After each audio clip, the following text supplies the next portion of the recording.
Zion on the lob. What a pass by Zion. Nice whip by Drew on the 9. Ingram gets the triple.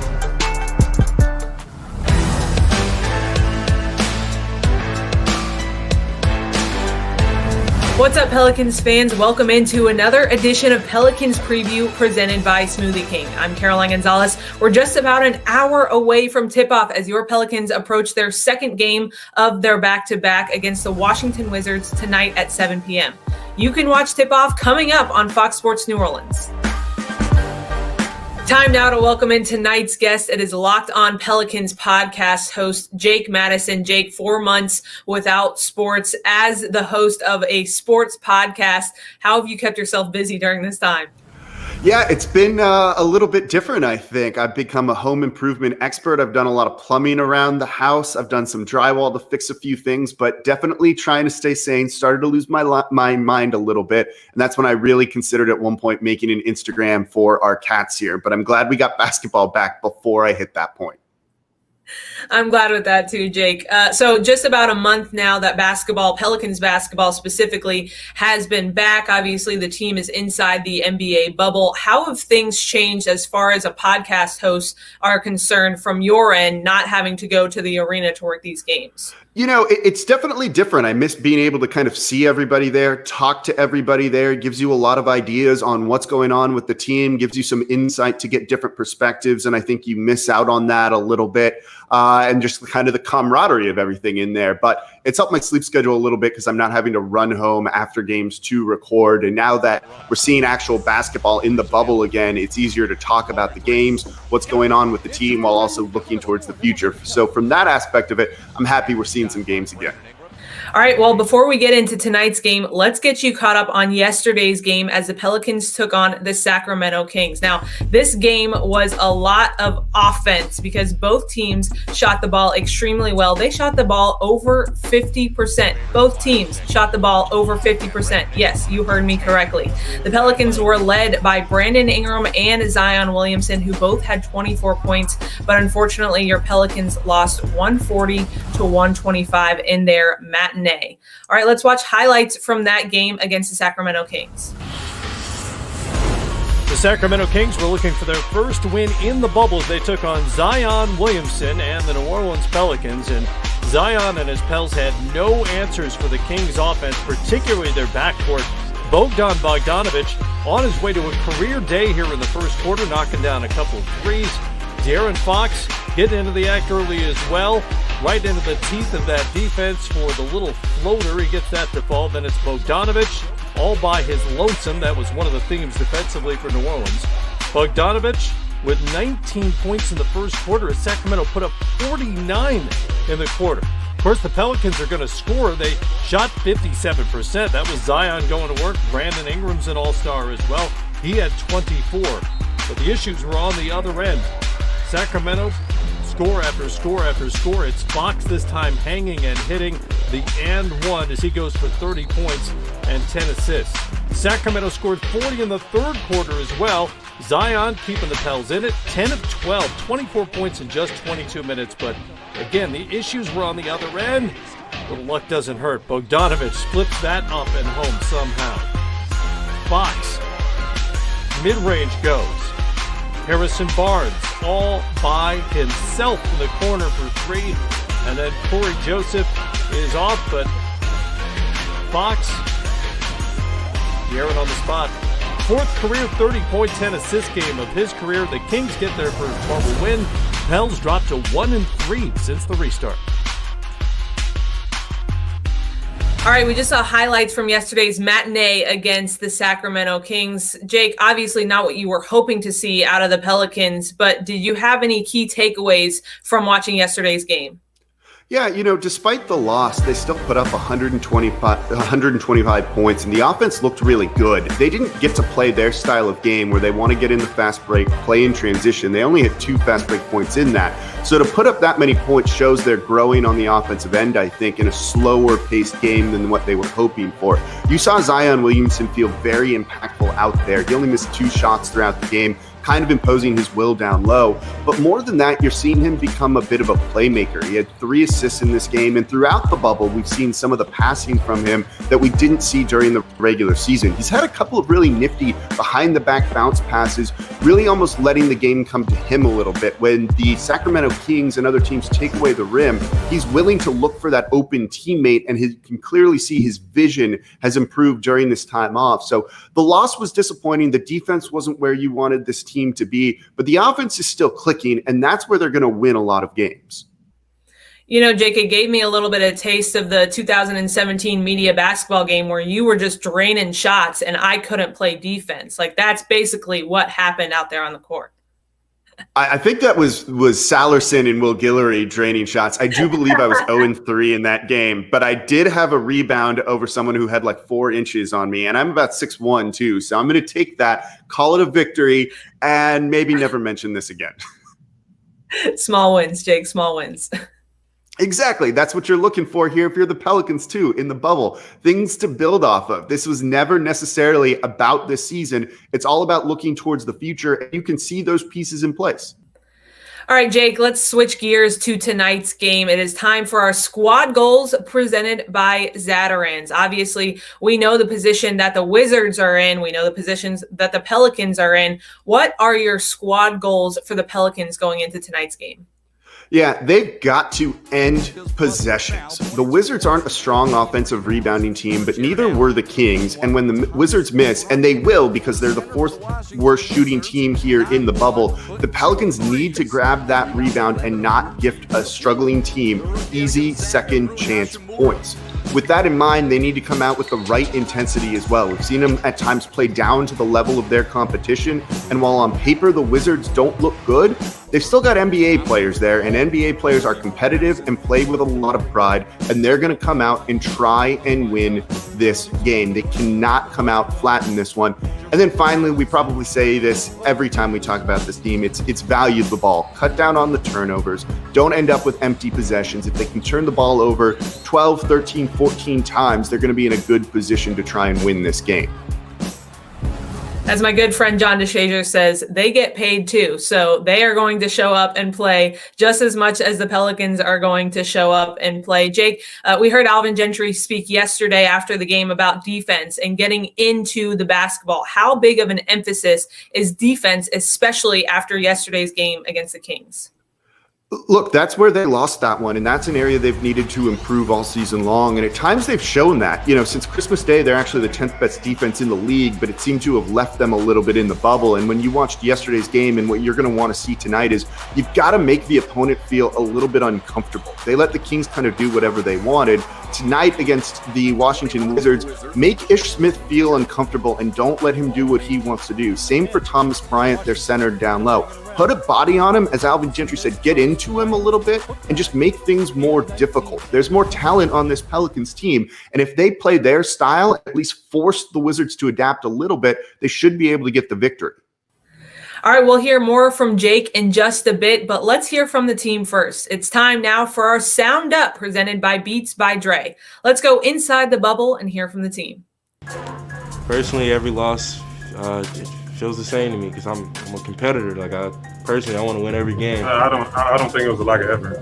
I got to go back and watch it, and at that point, kind of figure it out. We do have to be better on the defensive end, but at the same time, they are hitting shots. So I guess that's when the sense of urgency you guys talk about comes in, and just run them off the line. Got to be into the ball a little bit, a lot more, not a little bit more, and we've got to be much more active defensively.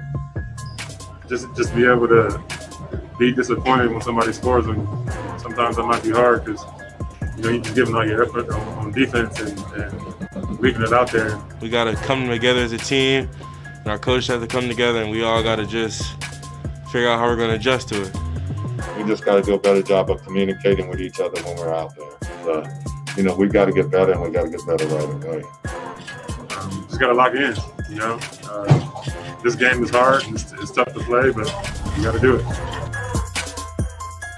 All right, let's bring back in Jake for one of our favorite segments. It is our Twitter Takeover fueled by Chevron. Jake, you ready for some of our fan questions? Let's do it. All right, let's get it going. Our first one comes from Jonathan King. What specifically has led to our defensive struggles during bubble play? Starting off with a softball, I see. There's a couple of things that have gone on here with the Pelicans defense. First and foremost, it's just slow rotations, I think. When a guy on the perimeter gets by the Pelicans defender and gets to the rim, you're not seeing the bigs down low rotate over to try and contest them at the rim quick enough. So they're giving up easy shots at the rim that way. And when they do rotate over, the next guy doesn't necessarily rotate over as quick as he should. And that's how you're seeing a lot of these open shots on the perimeter, because it's an easy kick out pass to the corner. And then it compounds on itself a little bit, because when the opponent does miss a shot, the bigs are out of position to try and grab a rebound. And that's why you're seeing a lot of offensive rebounds for Pelicans opponents and a lot of second chance points. It starts at that point of attack, slow it down, and then make those rotations a little bit easier. And the Pelicans fix a lot of what's ailing them. Well, Jonathan King, I don't know how you're going to get a better answer than that. All right, this next one comes from Mark Stafford. What are our playoff chances with only 4 games left?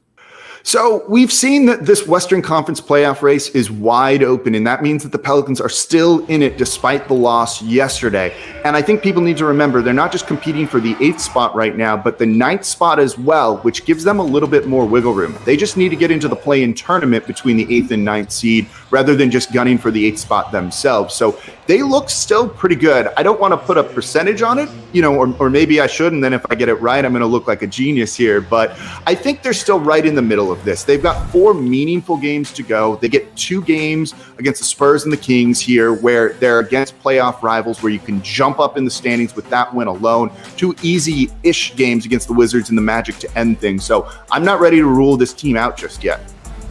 Jake, I feel like my Western Conference feed is like Twitter. I just keep constantly refreshing it. All right, this next one comes from Ike Simmons. Who is the player you think has to step up the most in this next game?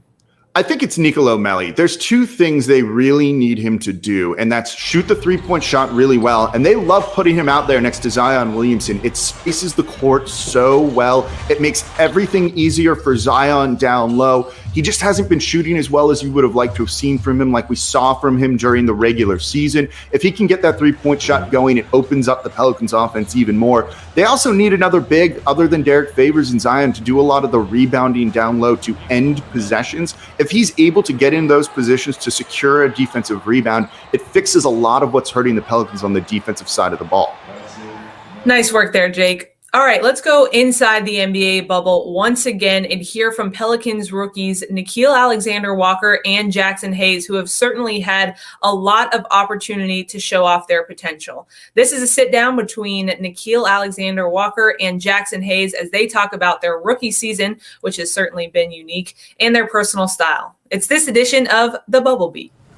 So, Jax, being in the bubble first year, going from like a normal NBA season, which you kind of dreamed it up to be, and then now with coronavirus and all that stuff, how do you think it's going so far?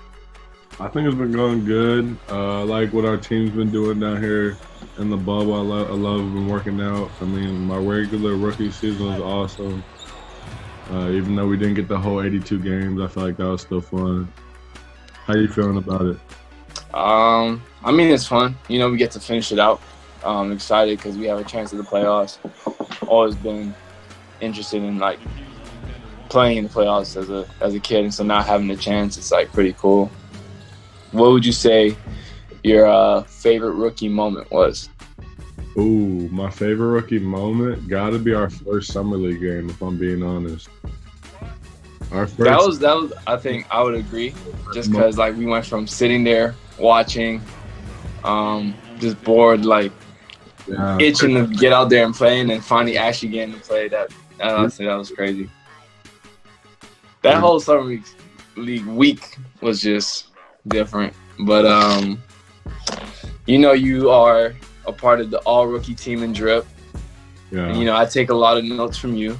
So let's talk about your fashion, bro. Man, let's talk about your fashion. You you're the Drip guy, and then I'll go from there. I learned from you, man. Nah, but just coming in, it's fun to have actual fun, so you can buy stuff, see things you like, and then actually go out and get it. So that's cool. But, like, the inspiration part, I think it just comes from, like, you know, feeling comfortable. You know, like, whatever you like. I like flannels. That's mine. Hats is my stuff.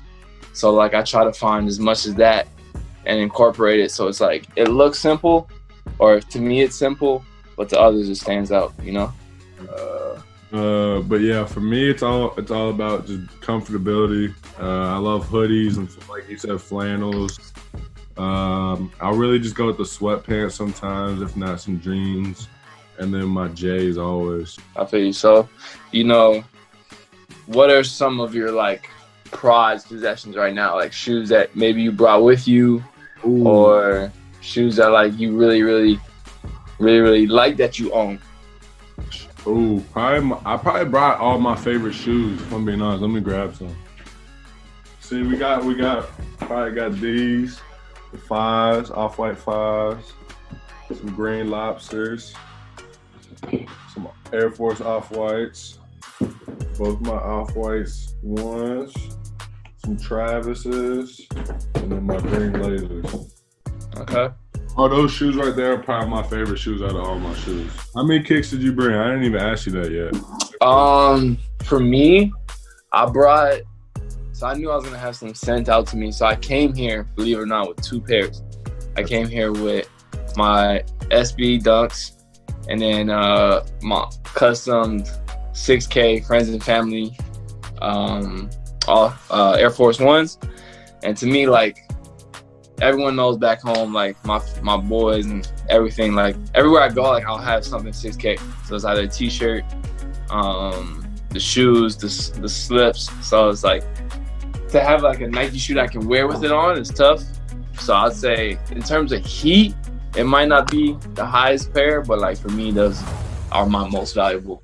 All right, it was great to hear from the rookies who are certainly having an experience in their first season in the NBA. All right, we're just moments away now from tip-off as your Pelicans take on the Washington Wizards tonight. You can watch that game at 7 p.m. on Fox Sports New Orleans, your host of all of the Pelicans seeding games. All right, it's time to bring back in Jake for our Who's Got Next, presented by Hancock Whitney Bank. Jake, I think every Pelicans fan has had this game against the Spurs circled on their calendar for a while now. What are your thoughts going into that matchup against the Spurs? This one's going to come down to the backcourt. They lack the star power of the Spurs of old, but they've still got DeMar DeRozan, who is an absolute scorer, putting in over 22 points per game here in the bubble. You've got to deny him, not let him beat you, and let some of these younger, unproven Spurs take on that challenge. I don't know if they're going to rise to the occasion on that, but this is still going to be a difficult game. Greg Popovich is the coach. They're well prepared. They know what to do, and they've got a lot of strong veterans and a guy like Patty Mills. I'm excited for this one. It's going to be a battle. The Pelicans are the better team, I think. They've only played once so far, where it was Zion's first game, so he should have a big impact in this one. And if the Pelicans can grab the victory, their playoff chances look significantly better. Jake, we appreciate you so much for joining us. Again, Jake Madison from Locked On Pelicans podcast. You can find that anywhere where you listen to your podcast. Again, Locked On Pelicans podcast. Jake, thanks so much for joining me on the show today. Of course, thanks for having me. All right, that does it for this edition of Pelicans Preview presented by Smoothie King. Just a reminder, we'll have this show for you before all of the seeding games.